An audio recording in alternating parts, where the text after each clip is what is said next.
We start this trip at Phelps Field in Washington State.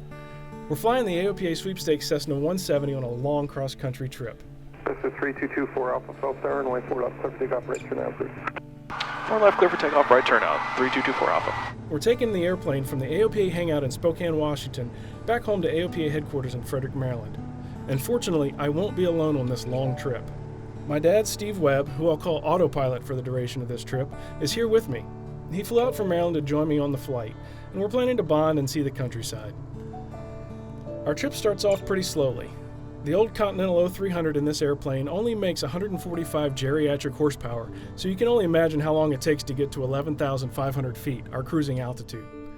The smoke from the wildfires looks like a solid cloud layer ahead of us as we're flying directly into the sun, but we can see the ground off to the side and below us, with some mountain peaks sticking out along the way. It starts to clear up a little bit as we get closer to our first stop at Helena Regional Airport.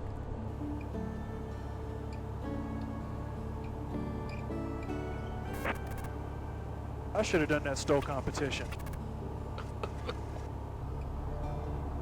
That free car, tie down, bedroom, shower. All right.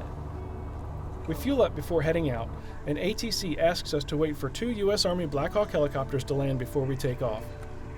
I'm just gonna wait. Those guys, they put off a lot of wind. Cessna 3224 Alpha, wind calm, runway 27, clear for takeoff, left downwind departure is approved. 27 clear for takeoff, left downwind departure is approved. 24 Alpha. Up and away. We'll stay down here, get some speed.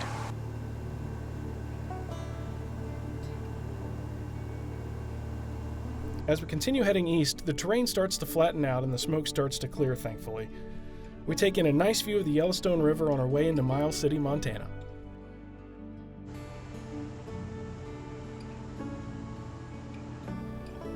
That wind that was right down the runway has shifted to a little bit of a crosswind.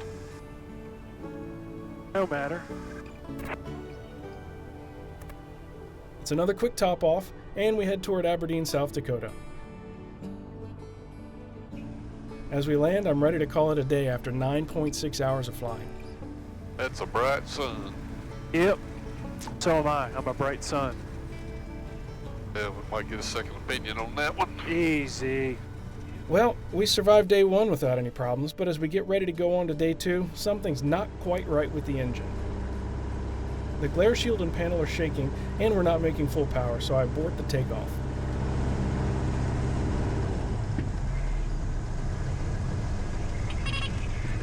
We find a mechanic on field, and he finds a stuck valve on number 4 cylinder.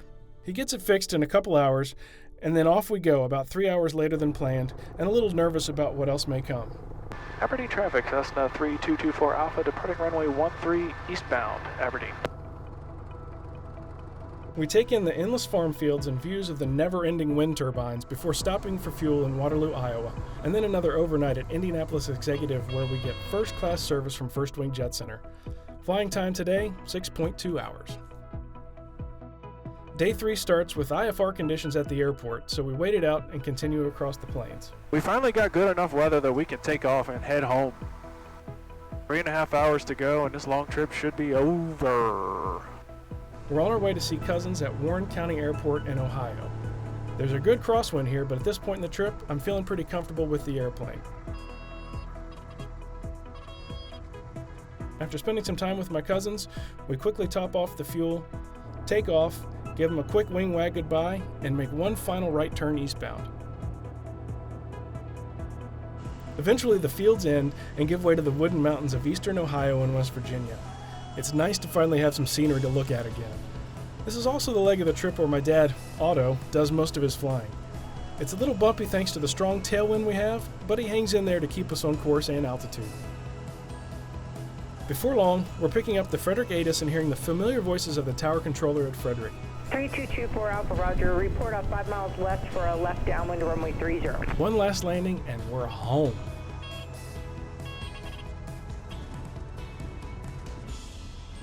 Overall, we flew 20.6 hours.